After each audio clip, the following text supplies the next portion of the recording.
आणखी एक महत्त्वाची अपडेट बीडमध्ये पंकजा मुंडे आता 400 मतांनी आघाडीवर असल्याचं कळतंय। पंकजा मुंडे आणि बजरंग सोनावणे यांच्यामध्ये हा अटीतटीचा सामना होतोय आणि या अटीतटीच्या सामन्यामध्ये पंकजा मुंडेंनी आता लीड घेतलेली आहे। काही वेळापूर्वीच बजरंग सोनावणे हे आघाडीवर होते, आता मात्र पंकजा मुंडे या 400 मतांनी आघाडीवर असल्याचं कळतंय।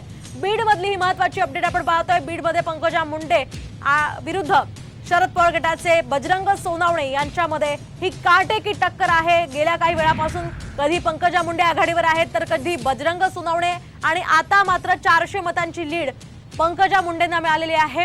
अगदी अटीतटीचा हा सामना बीडमध्ये पाहायला मिळतोय। कुठेतरी मराठा आरक्षणाचा सुद्धा फॅक्टर यामध्ये बीडमध्ये असू शकतो, त्यामुळे निकालाला अधिक महत्त्व प्राप्त झालेलं आहे। बीडमध्ये कुणाची सत्ता येते, कोण खासदार होतं त्याकडे सर्वांचं लक्ष लागलेलं आहे आणि साम टीव्ही प्रत्येक बातमी प्रत्येक घडामोड तुमच्यापर्यंत पोहोचवणार आहे। बीडमधली ही महत्त्वाची अपडेट आपण पाहतोय। सध्या बीडमध्ये पंकजा मुंडे या 400 मतांनी आघाडीवर आहेत। त्या ठिकाणी बजरंग सोनावणे जे शरद पवार गटाचे उमेदवार आहेत ते 400 मतांनी पिछाडीवर आहेत। खरं तर दोन्ही आघाड्यांनी, दोन्ही महायुती आणि महाविकास आघाडी यांनी बीडमध्ये जोर लावलेला होता। वारंवार मोदींनी सुद्धा या ठिकाणी बीडमध्ये सभा घेतली, उदयनराजेंनी सभा घेतली आणि या सगळ्या पार्श्वभूमीवर कुठेतरी या ठिकाणी सर्वांचं लक्ष या निकालाकडे लागलेलं आहे। बीडमध्ये पंकजा मुंडे या 400 मतांनी आता आघाडीवर आहे। प्रीतम मुंडे यांना तिकीट नाकारून भाजपनं पंकजा मुंडे यांना हे तिकीट दिलेलं होतं आणि त्यामुळे पंकजा मुंडेंची ही प्रतिष्ठा खरं तर पणाला लागलेली आहे।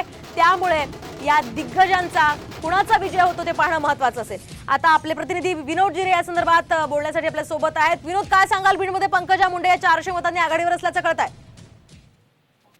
नक्कीच जर पाहिलं तर या ठिकाणी ज्या फेऱ्या होत्या 32 पैकी 31 फेऱ्या संपन्न झालेल्या आहेत आणि शेवटची फेरी आहे यामध्ये पंकजा मुंडे प्रामुख्याने या ठिकाणी आघाडीवर असल्याचं चित्र दिसतंय। मात्र जे अधिकृत आहे ते अधिकृत अद्याप स्पष्टीकरण दिलेलं नाही, त्यामुळे सध्या तरी या ठिकाणी कोण आघाडीवर आहे हे अधिकृतपणे सांगता येणार नाही। मात्र जी काट्याची टक्कर आहे ते बीडमध्ये पाहायला मिळते आणि यामुळे त्या ठिकाणी आता जे बजरंग सोनवणे आहेत ते सकाळपासूनच मतमोजणी केंद्रावरती होते आणि काही वेळापूर्वी म्हणजे काही मिनिटापूर्वी या ठिकाणी पंकजा मुंडे देखील दाखल झालेले आहेत आणि त्या देखील मतमोजणी केंद्राच्या कक्षामध्ये गेलेले आहेत। त्यामुळे आता या ठिकाणी 32व्या फेरीमध्ये नेमकं काय होणार आणि जे पोस्टल मतदान राहिलेले बीड जिल्ह्यामध्ये जवळपास 4600 पोस्टल मतदान झाले, मतमोजणी केलेली नाही ते देखील अद्याप बाकी आहे। नक्कीच या संदर्भातले अपडेट्स तुमच्याकडून जाणूनच घेत राहणार आहोत। विजय, धन्यवाद दिलेल्या या सविस्तर माहितीसाठी।